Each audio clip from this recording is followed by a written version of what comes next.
하나님 말씀을 봉독하겠습니다. 디모데전서 2장 5절과 6절입니다. 디모데전서 2장 5절과 6절입니다.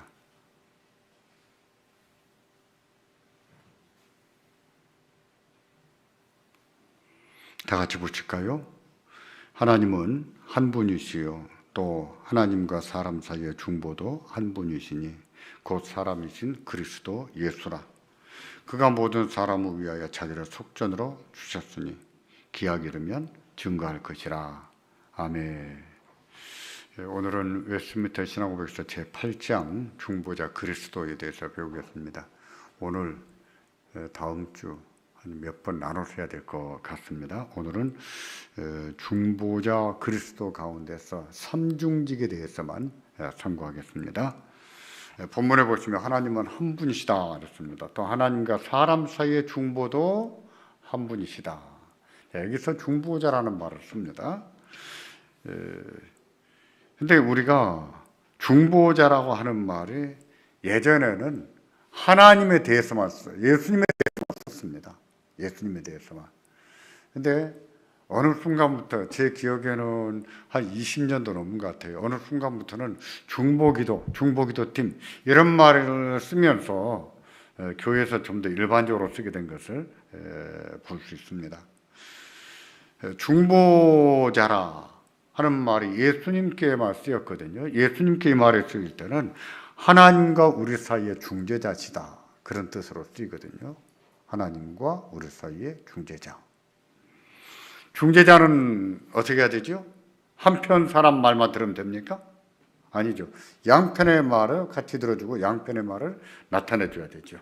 그렇습니다. 예수님이 하나님 편에서도 선지자같이 하나님의 뜻을 전해주고 또 죄인들의 편에 서서 누구와 같이?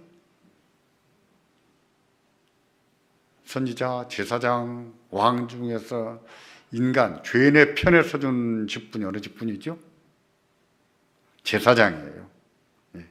예수님은 제사장같이 우리 편에 서서 하나님께 우리들을 대변해 주시고 또 죄를 용서받게 해주시고 하거든요. 그런 점에서 예수님을 중보자시다 하고 썼습니다. 근데 중보자라고 하는 말이 또 누가 종종 쓰게 됐냐면 이단들이 썼어요. 이단들이. 대개 이단들이 내가 하나님이다 이런 말은 잘 안 해요. 누구라고 말하냐면 내가 예수다 그런 말을 많이 써요. 주로 자기가 예수다, 구세주다 이단들이 주로 그렇게 많이 했습니다. 물론 종말론 이단들은 또 그렇지 않아요. 종말론 이단들은 시한부 종말론을 많이 주장하죠. 그러니까 여러분도 시한부 종말론을 주장한다면 무조건 이단으로 알아야 됩니다. 무조건. 그런 말을 들어볼 가치가 없어요. 그리고 이제 자기가 중보자다, 구세주다, 뭐 이런 식으로 어린 양, 뭐 이런 말도 쓰지요. 어린 양이다 이런 말을 쓰는데 이처럼 이단들도 자기들이 중보자다는 식으로 중보자라는 말도 쓰기도 합니다. 그러니까 내가 중보자다, 자기가 중보자다 이렇게 말해도 무조건 그것은 뭐예요? 이단이다. 이단이라고 알아야 됩니다. 여러분께서 이단이다 싶을 때는 들어볼 가치가 없다. 더 듣지 않도록 해야 돼요. 왜냐니까 그들을 싸워서 이기기가 참 힘들어요. 왜냐하면 자기들은 자기들의 논리를 주장하기 위한 성경 말씀을 툭툭 뽑아가지고 외워서 다닙니다. 그러니까 모르는 사람이 보기에는 성경을 다 아는 것 같아요. 다 아는 것 같아요. 근데 우리는 성경을 그렇게 보지 않잖아요. 우리는 성경을 내가 말하고자 하는 것만 탁탁탁 뽑아가지고 짜맞춰서 보질 않잖아요. 그러기에 대화를 하면 대화하기가 쉽지가 않죠. 그래서 여러분들이 요리문답으로 신앙고백서를 잘 배워서 이렇게 잘 정립이 되어 있지 않다면 가급적이한 대화를 피하는 게 좋습니다.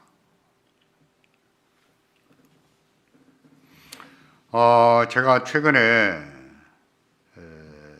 굉장히 안타까운 얘기를 잊어버렸던 얘기인데 다시 듣게 돼서 정말 안타까웠어요. 할아버지가 교회 장로님이시고, 그리고 할머니가 권사님이시고, 그리고 자기 아버지도 안수 집사님이고, 엄마도 집사님이고.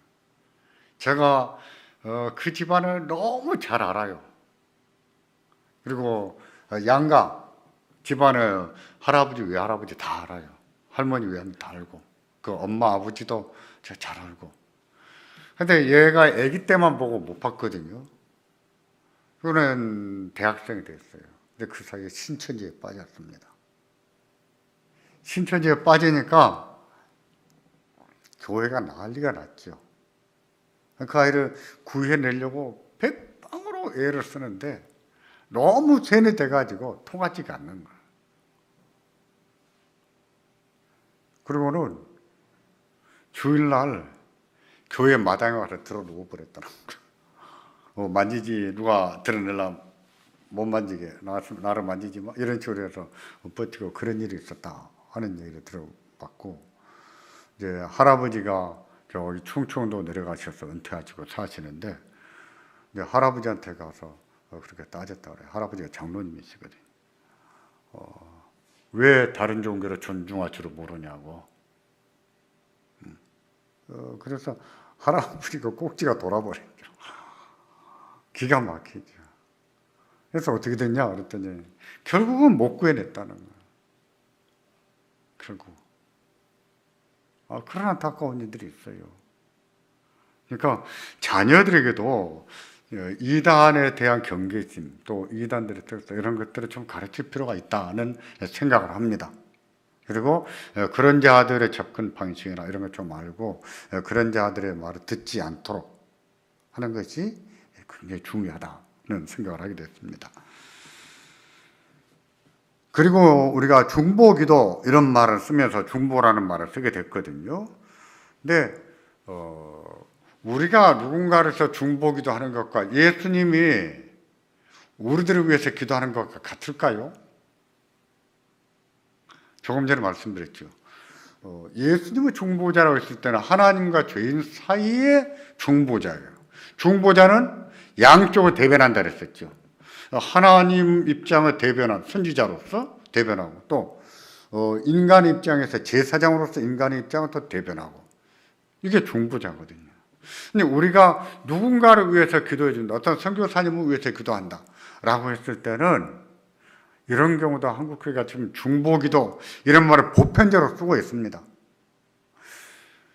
예수님께 중보라는 말을 쓸 때 그 중보를 여기다 쓸 수 있을까요? 우리가 중보기도를 하면 하나님과 인간 사이에서 중보기도 하는 겁니까? 그러지 않지요. 우리는 같은 죄인 입장에서 누구를 위해서 기도해 줄 뿐이죠. 하나님과 인간 사이에서 중간에 기도하는 게 아니에요. 우리는 그런 입장에 설 수가 없어요. 근데 한국교회는 중보기도 팀, 중보기도 팀, 그 팀이 없으면 이상한 교회라. 그럴 정도로 한국교회에 그냥 확 번져 있습니다. 이게 문제의식이 없어요. 근데 중보기도라고 하는 말은 대신에 우리가 누구를 위해서 기도한다. 그냥 기도팀이다. 선교사를 위한 기도팀, 새신자를 위한 기도팀, 이런 식으로 해도 될 것을 중보기도 하다 보니까 뭔가 있는 것 같은 느낌을 주잖아요. 마치 영험한 것처럼.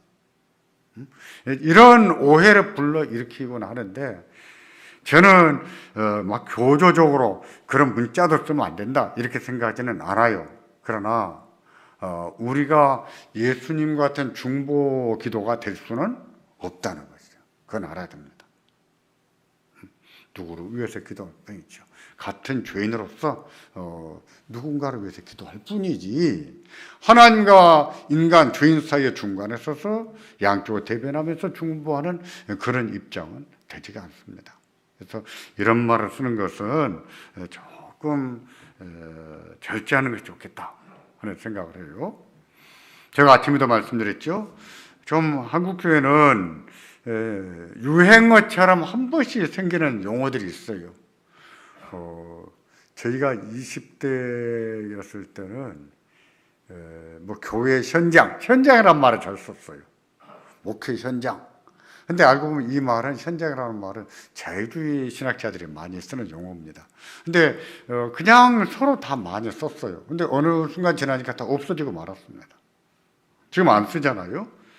뭐 영성 이런 말도 요즘 조금 덜 씁니다.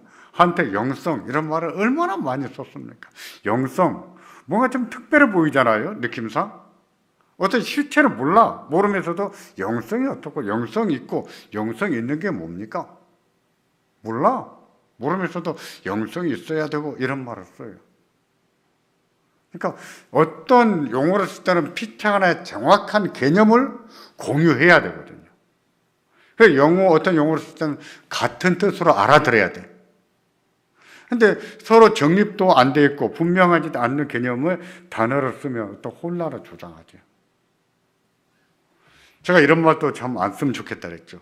영적으로 어떻고 영적으로 볼 때 뭐가 어떻고 이런 얘기. 영적이란 말이요 굉장히 편합니다. 그 말을 쓰면 설교하다가도 이것을 영적으로 어떻고 이렇게 말하면은요 말하기가 얼마나 편한지 모릅니다. 그냥 넘어가요. 근데 그런 용어들이 듣는 사람에게 불분명한 개념에 혼동을 줄 수 있어요. 너무 포괄적이고. 그래서 그런 것은 선별해서 제한적으로 쓰는 게 좋겠다라고 생각하는데요. 오늘 아침에도 제가 사순절 이런 말을 쓰지 않는다 그랬었죠. 우리 개혁파 교회는 사순절이라는 것을 지키지 않습니다. 사순절도요. 서방교회, 다시 말해서 로마 천주교하고 동방교회, 그리스 정교회, 그리스 정교회하고 또 사순절을 지키는 개신교하고 다 계산법이 다 달라요. 이게 무슨 성경에 있는 것이 아닌지라 제가 정확한 차이는 모르는데 분명한 차이는 이런 거예요. 40일을 계산하는데 40일 계산법이 토요일과 일요일을 빼고 계산하는 법이 있고 토, 일요일을 합해서 계산하는 법이 있고 다 달라요. 근데 이것은 인간이 고안해낸 거거든요. 근데 더 중요한 것은 사순절을 지키는 방식에 보면은 굉장히 미신적인 게 많아요. 사순절 절기에는 먹으면 안 되는 것도 있어요. 뭐 안 먹으면 돼요? 뭐 안 먹어야 될까요? 육식을 안 해야 돼. 옷도 어두운 옷을 입어야 되고 표정도 항상 슬픈 표정을 해야 됩니다. 왜? 예수님이 죽으시는데 어떻게 웃을 수 있어 감히? 못 웃지. 이런 식의 지키는 방식들이 많이 있었어요. 그래서 종교개혁가들, 특히 칼빈은 사순절 절기를 없애야 된다. 없애기를 가르쳤고, 그리고 역설적으로 이런 말도 했습니다. 사순절에는 고기를 안 먹는다고. 고기도 먹어야지. 더 힘내서 기도하고 더 힘내서 말씀도 전하고 해야지. 이렇게도 말했어요. 그리고 제가 어렸을 때는 고난주간, 개신교, 우리도 마찬가지예요. 개신교도 금요일에는 고기를 안 먹었습니다. 박정은 그랬죠. 예. 금요일에는 고기도 안 먹었어요. 돼지고기는 평소에도 안 먹었지만, 그때는 예수 믿는 사람은요, 돼지고기도 안 먹었어요. 그거 잘한 거였습니까? 옳은 거였어요? 아니잖아요. 틀렸잖아요. 근데 율법 아래에 있는 부분적인 행동을 우리가 복음을 모르다 보니까 진리를 모르다 보니까 율법 아래에 있던 그런 비성경적인 행동을 부분적으로 받아오고 끌어온 것이죠. 우리는요 고난주간을 지킵니다. 고난주간을. 그리고 사순절을 지키질 않아요.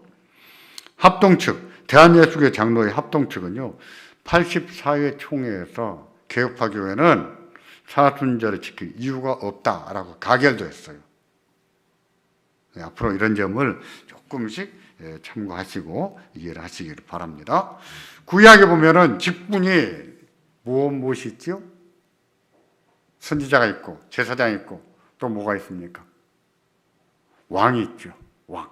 그래서 이 세 가지의 공통점이 있어요. 무엇입니까? 기름을 붓는다는 거예요. 이 세 직분자들을 세울 때 선지자나 제사장이나 또 왕을 세울 때는 그 머리에 기름을 붓습니다. 그래서 메시아라고 하는 말이 기름 붓다는 말에서 유래한 거예요. 마사 그 말에서 유래해서 분사형으로 바뀌어서 이것이 기름 부음을 받은 자, 기름 부음을 받은 자. 그래서 메시아 이렇게 말하죠. 구세주 그렇게 말하죠. 구약에는 우리가 알기로 직분이 선지자, 제사장, 왕 이 세 직분이 있습니다. 근데 이 세 직분이 무엇을 암시하냐면은 예수님의 사역을 암시하는 거예요. 예수님의 사역을. 여러분 나노들의 유인물을 보세요. 보면 하나님은 이 직책들을 통해 구속 사역을 예표하셨고 그리스도가 오시기 전에도 주인이 하나님과 무엇을 했어요? 교통할 수 있게 하셨다. 예수님 오시기 전에도 하나님의 뜻을 전해줬고 인간의 뜻을 하나님 앞에 전해드리고 다 했어요.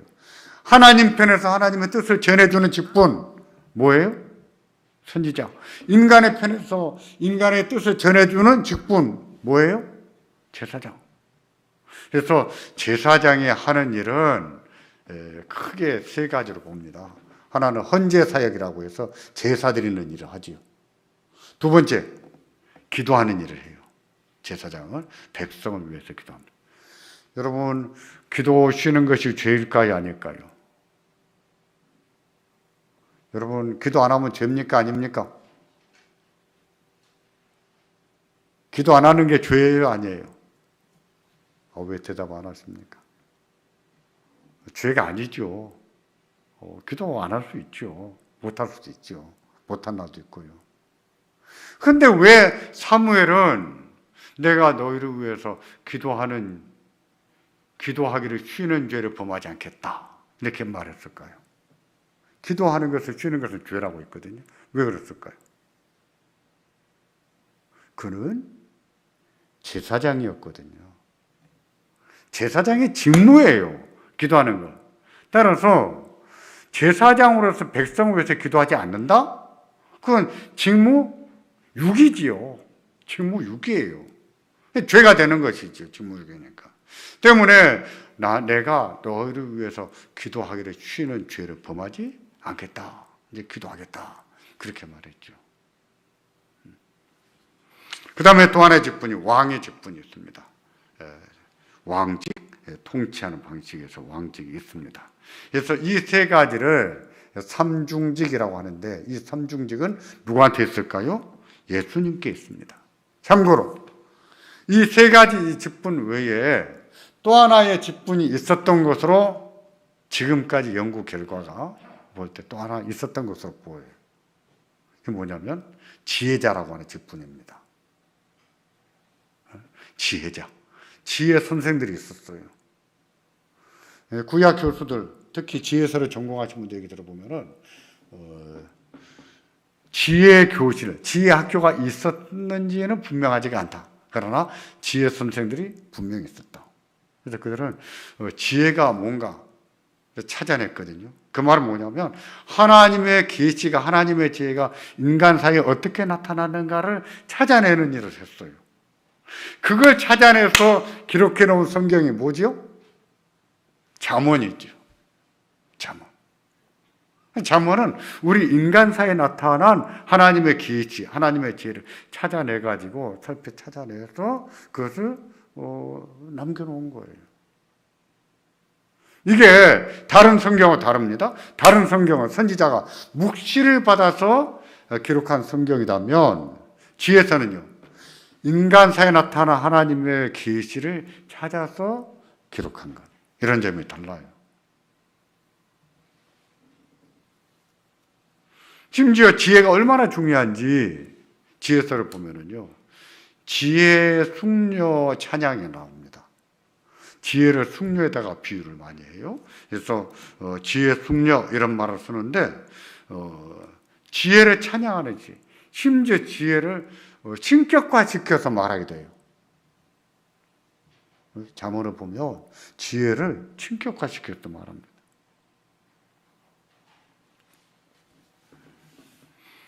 또 예수님을 가리켜서 지혜자로도 묘사하죠. 지혜자.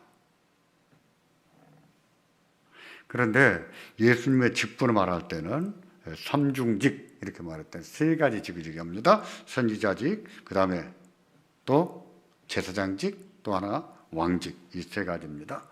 선지자직을 보겠습니다. 선지자는 누구 편에서 대변한다고요? 하나님 편에서.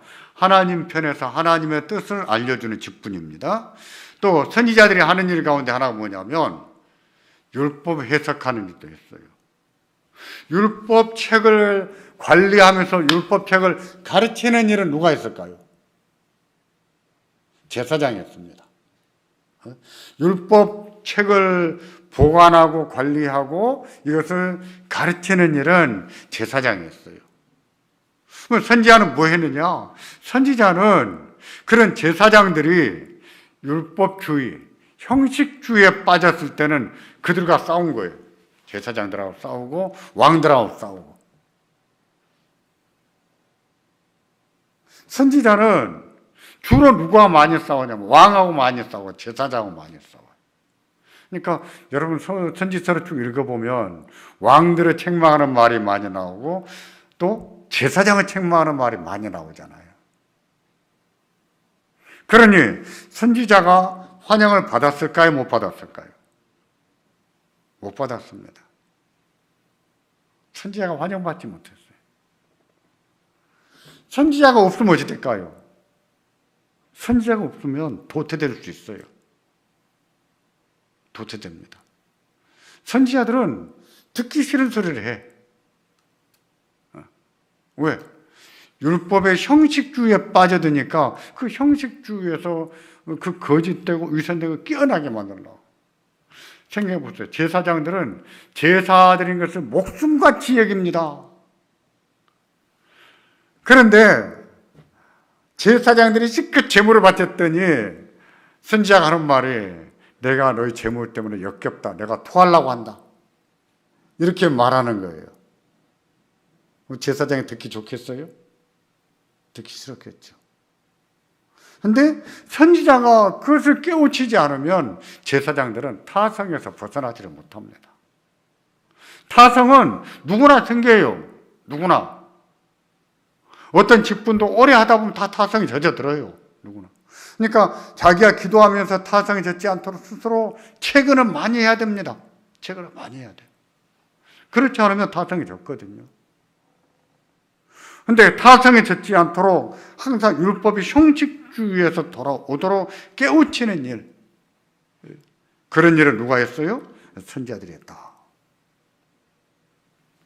선지자라고 하는 말은요, 누구한테 제일 먼저 썼냐면 아브라함에게 먼저 썼습니다. 그래서 아브라함도 선지자다 이렇게 말할 수 있어요. 물론 아브라함 이전에 에녹이나 노아도 선지자로서 직무를 수행을 했어요. 직무를 수행했는데, 그런데 그들한테는 선지자 직분 이 이름을 쓰질 않았을 뿐이에요. 보세요. 에녹도 하나님의 뜻을 전했잖아요. 노아도 하나님의 뜻을 전했잖아요. 누가 하는 일이었습니까? 선지자가 하는 일이죠. 그렇다고 해서 그들한테 선지자 이런 말을 쓰지는 않았다는 것이죠. 그들의 선지자라 이름을 처음 쓴 사람 누구예요? 아브라함 이후에는 모세. 모세는 정말 탁월하게 선지자 일을 감당했죠. 선지자가 나타낸 것은 주로 뭐였냐면은 선지자들을 통해서 장차 최고의 선지자가 오실 것이다. 모세가 말한 것 같으면 나와 같은 선지자를 하나님이 보내실 것이다. 그랬거든요. 모세 시대를 생각해 보세요. 모세 어마어마한 존재지요. 제가 예전에 모세에 관한 영화를 하나 봤습니다. 영화를 보니까 모세가 독백하는 장면을 이런 얘기가 나와요. 저들은 나를 하나님으로 안다. 내가 하나님이냐? 그러지 않았겠어요? 모세를 통해서 모세가 엄청난 이적을 베푸잖아요. 그냥 모세가 누구처럼 보였겠어요? 하나님처럼 보였겠죠. 그냥 무슨 문제가 생기기만 하면 누구한테 쫓아옵니까? 모세한테. 하나님한테 안 가고 모세한테 오는 거예요. 인간이 참 그러기 쉬워요. 사도 요한은요. 사도 요한은 아마 백수를 누렸던 것 같아요. 그 옛날에. 그리고 사도 요한이 요한계시록까지 다 썼잖아요. 그때가 AD 93년도 넘었을 거예요. 그리고 어느 순간에 죽었습니다. 승천했을까요? 요한이 승천했을까요? 그럴 리가 없죠. 없는데 요한이 얼마나 하나님 말씀 전하면서 얼마나 그가 이렇게 존경받았던지 사람들이 그 요한을 그냥 신격화시키는 그런 우를 범하게 됩니다. 그러니까 요한이 죽었다? 상상도 못할 일이에요. 그래서 초대교회는 이런 말이 전설이 돌았답니다. 요한은 죽지 않고 승천했다. 누가 만들어냈을까요? 사람이, 인간이 고안해낸 말이에요. 인간이.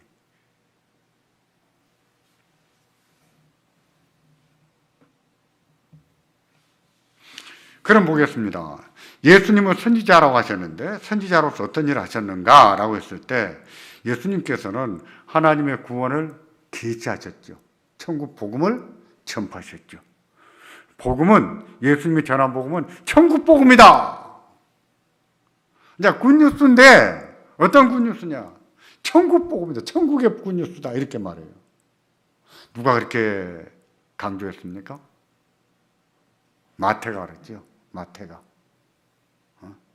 마태는 예수의 복음은 복음인데 천국 복음이다. 이렇게 말했어요. 그리고요, 구약시대에는 예수님이 일을 하셨을까요? 안 하셨을까요? 구약에 성자 하나님 나타나십니까? 안 나타나십니까? 안 나타납니까? 나타나죠. 구약에는 어떤 모습으로 나타납니까? 삼위일체로도 나타나지만 또 성자 하나님으로 나타날 때 꼭 쓰는 용어가 있어요. 뭘까요? 구약을 볼 때 이 용어가 나오면 아, 이분은 성자 하나님이시구나 하고 말하면 딱 맞아요. 100%. 뭘까요? 여호와의 사자. 여호와의 사자가 이 말을 쓰면 천사가 아닙니다. 천사가 아니고 그분은 구약에 나타나신 성자 하나님이세요. 많은 경우에 여호와의 사자를 천사로 하는데 천사가 아닙니다. 성자 하나님이세요. 그리고 지상에서는 선교와 이적을 통해서 복음 전파와 이적을 통해서 선지자 일을 하셨고 또 승천한 후에는 어떻게 일하십니까? 선지자로서 성령을 통해서 하고 또 사도들을 통해서 하고 또 그의 종들을 통해서 말씀을 전하게 하시죠. 오늘날에는요. 오늘은 성경 말씀과 성령을 통해서 전하십니다. 예수님은 오늘 또 선지자로서의 일을 하고 계십니다. 끝난 게 아니에요. 두 번째, 예수님에게는 제사장 직분도 있었습니다. 제사장이 하는 일은 무엇이라고요? 누구 편에 선다고요? 백성의 편에 서서 하나님께 나아가는 일이에요. 제사장은 어느 지파만 됐을까요? 레위 지파는 다 됐습니까? 아니죠. 제사장은 레위 지파 가운데 아론의 자손만 제사장이 됐습니다. 아론의 자손이 아닌 사람은 레위 지파 가운데서도 뭐 성전 관리하는 일, 그 다음에 성막 기구 나르는 사람 이런 일들 다 분배가 되어 있었지 제사장 직무 수행하는 것은 아론의 자손들만 했어요.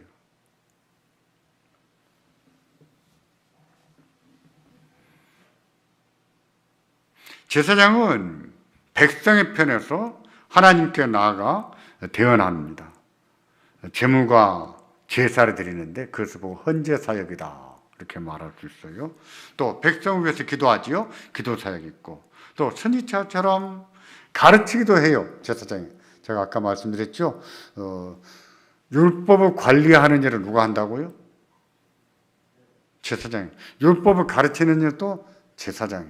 근데 제사장들이 그 율법의 형식주의에 빠져가고 제사장들이 그 잘못되어 가는 것에 대해서 율법을 바르게 해석해서 책망하는 일은 누가 했다고요?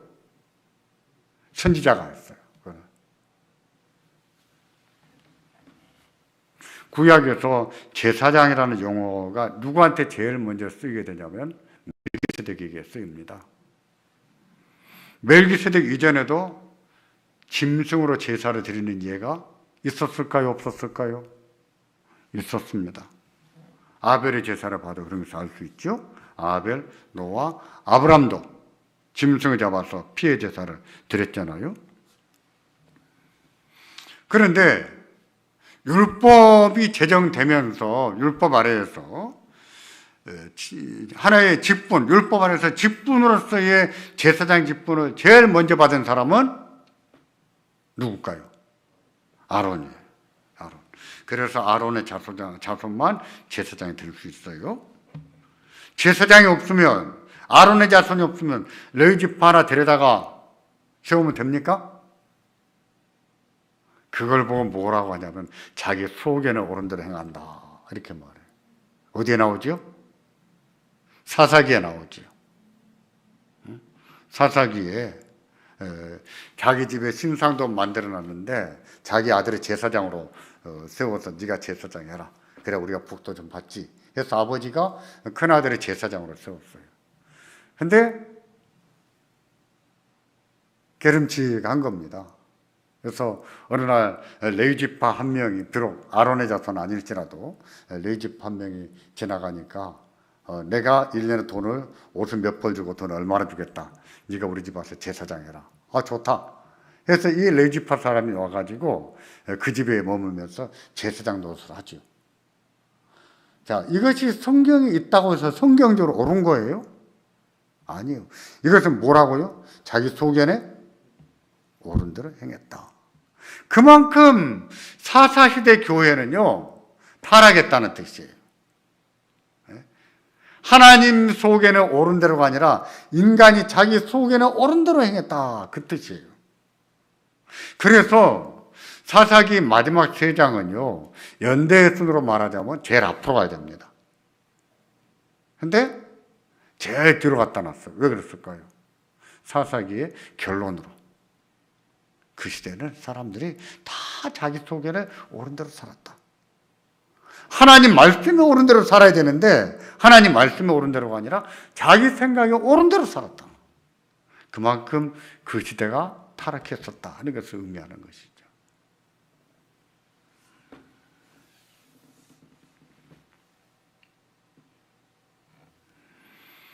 제사장이 나타나는 계시에는요 찾아보면 하나님은 다윗에게 영원한 제사장을 약속하시거든요. 시편 110편을 그런 점에서 특별한 시편이에요. 특별한 시편입니다. 한번 보시겠어요? 펴보십시오. 110편 110편을 보시면 정말 특별합니다. 다윗의 시인데 다윗의 시 대부분이 고난 가운데 하는 시거든요. 애통시가 많아요. 그런데 이것은 메시아 시입니다. 보세요. 여호와께서 내 주에게 말씀하시기를 내가 네 원수에게 내 발등상이 되게 하시기까지 너는 내 우편에 앉으라 하셨도다. 그렇습니다. 여호와께서 내 주에게 말씀하시기를, 내 주는 누굽니까? 누굴까요? 여호와께서 내 주에게 말씀하시기를 내가 네 원수로 네 발등상에 되게 하기까지 너는 내 우편에 앉았으라. 너는 누굴까요? 다윗이 말한 내 주입니다. 내 주. 예수님이죠. 예수님이에요. 예수님은 다윗의 자손이죠. 다윗의 자손인데 다윗은 몇 대조 할아버지입니까? 자기 새까만 손자한테 뭐라 불렀어요? 아도나이 이렇게 불렀어요. 내 주, 주님 이렇게 불렀어요. 여러분 상상이 가십니까? 여러분 손주들에게 할아버지가 주님, 주인님 그렇게 부르는 게 상상이 됐습니까? 있을 수 없는 일이죠. 근데 다윗은 그렇게 불렀어요. 왜? 그분이 하나님이신 것을 하나님의 계시 가운데 알았지요. 그리고 4절을 보십시오. 4절에 여호와는 다 같이요.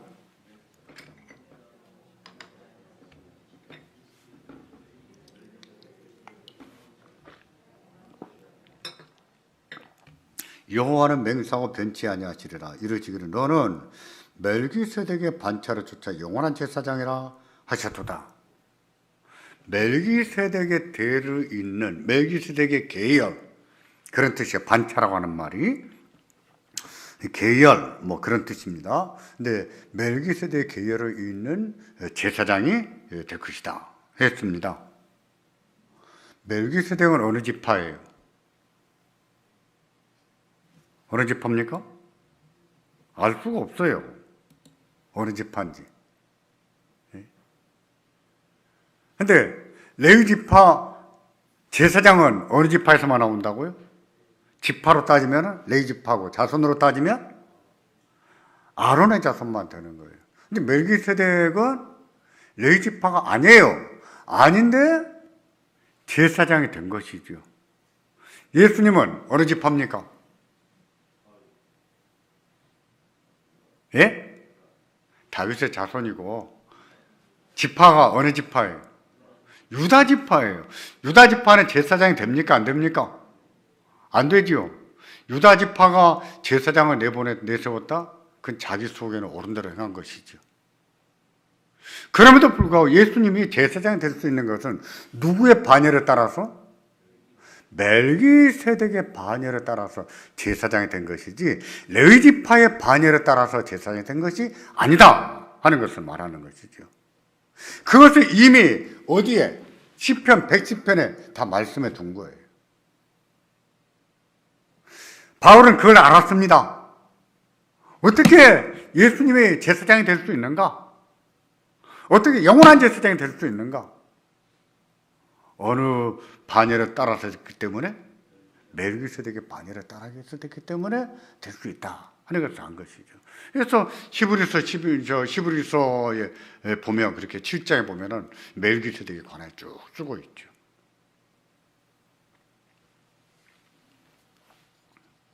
예수님은 제사장입니다. 멜기세덱의 반차를 쫓은 제사장입니다. 예수님도 그것을 인용하셨어요. 시편 110편 1절을 인용해서 그 근거로 해서 예수님이 누구시라? 그리스도시다. 그것을 증명해 보이셨거든요. 뿐만 아니라 성경은 예수님이 영원한 제사장이라는 걸 또 증명해요. 히브리서 7장 가서 보면. 예수는 영원히 계심으로 그 제사 직분도 갈리지 아니하나니 그랬어요. 예수님에게는 선지자의 직분이 있고 또 제사장의 직분이 있습니다. 또 하나 뭐가 있을까요? 왕직이 있습니다. 왕이 하는 일은 무엇입니까? 통치하는 거예요. 왕은 하나님의 뜻에 따라서 하나님 백성들을 통치하는 직분입니다. 그런데 성경에서 왕정이 하나님 백성들에게 왕정이 도입된 것은 누구 때였습니까? 사울왕 때예요. 사울왕 때인데 사울이 첫 번째 왕입니다. 그러기 전에 사무엘에게 우리한테도 왕을 세워주시오. 우리도 열방 같은 왕이 있어야 됩니다. 라고 탄원하지요. 사무엘이 하나님 앞에 나가서 구했습니다. 하나님 왕을 세워달라고 합니다. 하나님 이렇게 답하셨어요. 저놈들이 네가 싫어서 왕을 세워달라는 것이 아니라 나를 왕으로 세우기를 싫어서 열방과 같은 왕을 세워달라는 것이다. 이렇게 말씀해요. 그러니까 하나님 백성들에게 왕정이 도입된 그 동기가 아주 부정적인 의미예요. 우리도 열방과 같은 왕. 그 말은 뭐냐면요. 사사기 배경이거든요. 사사시대에도 태평했던 시대가 있었죠. 그렇죠? 많아요. 많이 있는데 하나님 백성들이 사사기를 보며 태평하려면 하나의 조건이 있어요. 무엇이었습니까? 율법에 충실해야 돼. 하나님 말씀대로 살아야 돼. 그래서 평안을 누렸습니다. 외세 침략도 없이. 근데 주변의 다른 나라들을 보니까 하나님 말씀대로 살지 않아도 돼요. 누구만 하나 잘 세우면 돼. 뭘까요? 왕만 하나 잘 세우면 되는 거라. 그게 부러운 거죠. 결과적으로 뭐가 귀찮은 거예요? 뭐가 귀찮아요? 하나님 말씀대로 사는 것이 귀찮죠. 그러니까 우리도 왕만 하나 잘 세우면 잘 먹고 잘 살 거 아니냐. 하나님께서 경고하게 하십니다. 왕을 세우게 되면 내가 이러이러한 문제가 생길 것이다. 그래도 좋습니다. 왕을 세워주세요. 그래서 왕을 세웠습니다. 누구예요? 사울이에요. 사울은 어느 지파입니까? 베냐민 지파예요.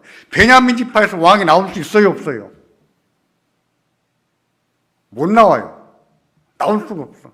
창세기 49장 야곱의 축복을 보세요. 야곱의 축복이 앞으로 되어질 일에 대해서 말씀한 거거든요. 베냐민 지파는 왕을 배출 못합니다. 왕을 배출할 수 있는 지파는 두 지파예요. 누굴까요? 유다와 에브라임 지파예요. 에브라임 지파였지만 실은 요셉 지파지요. 요셉 지파. 근데 요셉 지파인데 요셉의 아들이 둘이잖아요. 에브라임과 므낫세. 므낫세가 형이지요. 형인데 조금 리더십이 없어요. 참 이게 중요한 문제예요. 그래서 므낫세가 형인데도 리더십이 없는 거라. 결국은 그런 역할을 해내지는 못해요. 왕을 배출을 못합니다. 오히려 동생에게 그런 리더십이 있어요. 그리고 에브라임 지파가 왕을 세우게 됩니다. 그래서 에브라임 지파가 세운 왕이 누굽니까? 누구예요? 북왕국 여로보암. 그래서 북왕국을 보고 에브라임이 이런 말을 쓰기도 해요. 북왕국의 여로보암이 에브라임 자손들이에요. 이제 하나 남은 것은 어느 지파예요? 유다 지파죠. 유다 지파가 왕을 배출해야 되는데. 근데 베냐민 지파가 왕이 됐어요? 그럼 뭐예요? 하나님은 유다 지파에서 왕이 나올 것이다 했는데 지금 베냐민 지파가 왕을 배출했습니다. 뭐가 잘못된 거예요? 하나님 말씀이 잘못된 겁니까?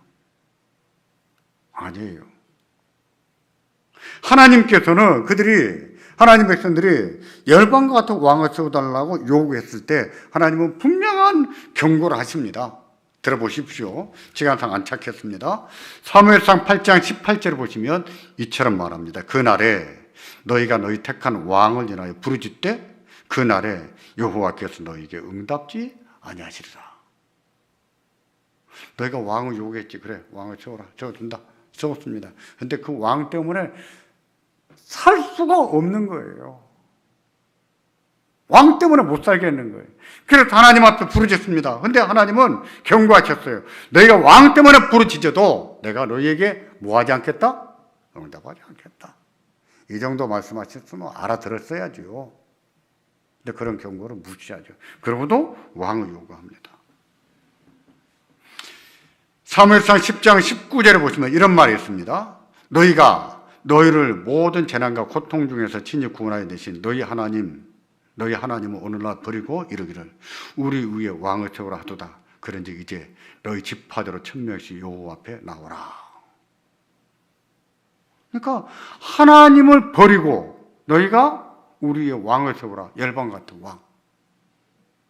그래서 뽑아서 세웠는데 하나님이 세우라 세우는데 그가 누구였어요? 사울이에요. 어느 지파예요? 베냐민 지파예요. 왕이 나올 수가 없는 지파예요. 어찌 된 걸까요? 이것은 한계가 있죠. 태생적으로. 출발부터 한계를 안고 끝나요. 출발해요. 결과적으로 볼 때 하나님의 뜻을 버리고 하나님을 거부하고 열방 같은 왕을 세운 것에 대한 징계입니다. 징계. 그래서 개혁파 신학에서 왜 때때로 하나님은 악한 왕을 세우시는가? 잘못된 지도자를 허락하시는가? 그것은 그 백성에 대한 징계다. 이렇게 설명합니다. 지도자를 잘못 만나는 것은 복이에요.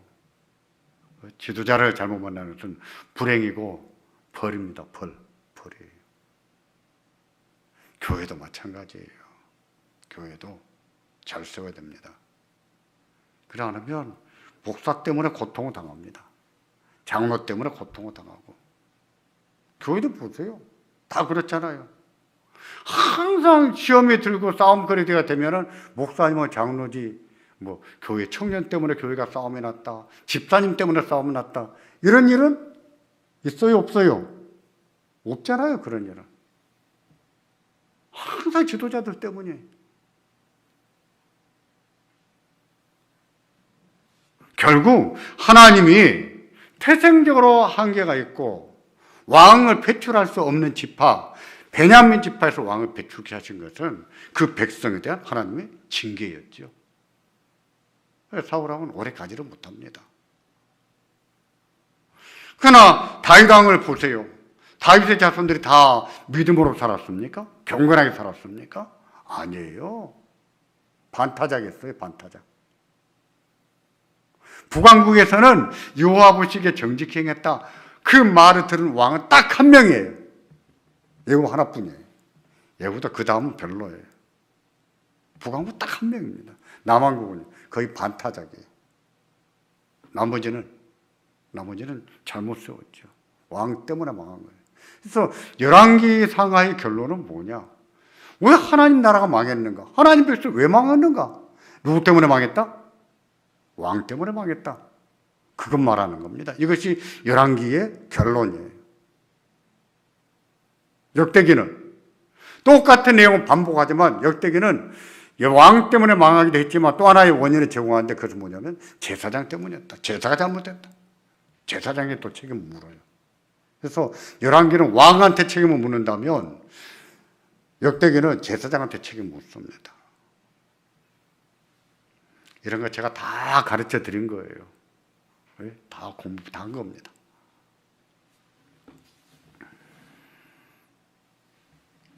왕직을 다시 돌아와서 보겠습니다. 하나님은 계시를 보세요. 하나님은 만왕의 왕으로 오실 것을 아브라함을 통해서 야곱을 통해서 점점 구체적으로 말씀을 하시지요. 또 다윗에게도 말씀을 하시지요. 그래서 영원한 왕을 주시겠다라고 말하지요.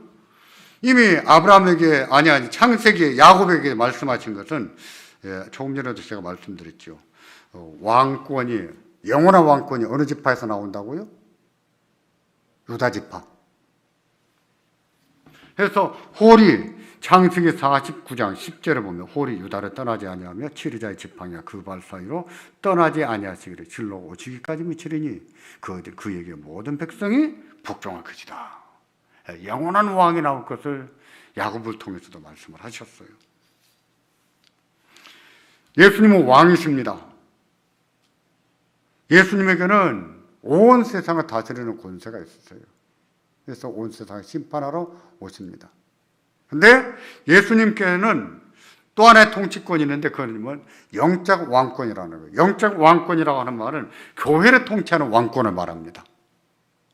교회를 통치하는 왕권. 그래서 교회의 머리는 누구라고요? 예수님입니다. 교회 주인은 누구예요? 예수님이에요. 이렇게 배울 때는 다 이렇게 배웁니다. 근데 제가 다른 교회를 다녀보니까 싸움이 나면 꼭 하는 말이 우리가 교회 주인입니다. 이런 말을 하더라고요. 야, 요것들 봐라. 평소에는 믿음이 있는 것처럼 예수님 왕이십니다 했다가 싸움이 나면 지들이 실속 챙기느라고 이겨먹으려고 우리가 우리 교회 왕입니다. 이런 말을 하더라고요. 야, 참 인간들이 어떻게 그 모양인지 모르겠어요. 할 말이 없어요, 할 말. 결과적으로 그동안 배운 게 뭐예요? 예수님은 왕이십니다. 고백했던 건 뭐예요? 다 거짓말이죠. 다 사꾸랍니다. 결정적으로 예수님을 왕으로 인정해드린 것은 어려운 환경 가운데서죠. 예전에 장경재 목사님이 그러셨답니다. 장경재 목사님이 전도사 시절에 부산의 고신에서 학교를 다닐 때인데 마산 문창교회에서 목회를 했습니다. 마산 문창교회는 왜 큰 교회예요. 근데 마산 문창교회가 싸움이 났어요. 노회가 장경재 전도사님을 담임 목사로 보냈어요. 그러니까 이쪽에서 예배드리면 저쪽에서 반대 예배를 드리는 거야. 서로 방해하는 거라. 이쪽에 설교하면 저쪽에 막 찬송 불러버리고. 아마 그런 경험 있는 분들이 있을 거예요. 그런 말 들어보셨을 거예요. 장로님 못 들어보셨어요? 못 봤습니까? 예, 그런 일이 많이 있었습니다. 그게 언제였냐면은 통합 측과 합동 측이 갈라질 때예요. 예배당 쟁탈전이 벌어진 거예요. 예배당 차지하려고 서로 막 치고받고 싸우는데 여기서 예배드리면 저기서 막 고함지르고 찬송 부르고 반대하고. 이게 뭐 하는 짓이에요? 그까지 예배당 뭐라고? 장경재 목사님 그랬습니다. 여러분, 우리가 저렇게 방해하면서 예배드리면 하나님이 기뻐하겠습니까? 우리가 이 예배당 근무 차지하려고 저들하고 싸우면서 예배드리고 있으면 하나님 예배를 받으시겠습니까? 받겠어요? 안 받겠어요? 안 받겠지요? 그래서 장경재 전도사님이 그랬답니다. 여러분, 우리 예배당 죽어나갑시다. 예배당 죽어나갑시다. 이렇게 싸워서 하나님이 기뻐하지 않는 예배를 드릴 바에는 우리가 예배당 죽어나가서 그냥 우리 따로 예배당 없어도 모여서 예배 드립시다. 예배당 죽어나왔대요. 제가 그분 자서전을 썼거든요. 그렇게를 한 3번 정도 예배당 싸움이 일어나면 죽어나오고 그렇게 썼더라고요. 진짜 믿음 있는 사람이죠. 절대 절명의 순간에 하나님을 하나님으로 인정해 드릴 줄 아는 것이죠. 그렇죠? 평소에는 하나님이 왕이십니다. 기도는 잘해요. 그러다 싸움 나니까 우리가 주인입니다. 요따위 소리를 합니까? 믿음도 없는 것들이죠. 인간이 그래요. 인간이. 그러나 믿으시기를 바랍니다. 교회에 대한 통치권은 하나님이 가지고 계세요. 결국 하나님이 심판하십니다. 벌하세요. 그때 가면 무서운 줄 알겠죠. 뭐가 무서운가? 하나님이 왜 무서운지 알겠죠. 보십시오. 유다도 왜 망했습니까? 하나님 버리셨어요. 왜 바벨론에 끌려갔습니까? 유배 갔습니다. 하나님이 귀양살이 보냈어요. 하나님이 자기 교회도 존재할 가치가 없습니다. 쳐버렸습니다. 보냈어요. 하나님이 떠난 예배당 무슨 소용이 있습니까? 하나님이 떠난 교회 무슨 교회입니까? 그게 교회도 아니죠. 예수님께는 3가지 직분이 있습니다. 그 삼중직이라고 합니다. 선지자로서, 제사장으로서, 왕으로서의 직분을 감당하시는데, 왕으로서 오늘 또 하나님의 교회를 통치하시고 교회의 머리로서 자기 백성들을 보호하시고 또 자라게 하시고 정화 지켜나가는 것을 믿으시기를 바랍니다. 기도하겠습니다.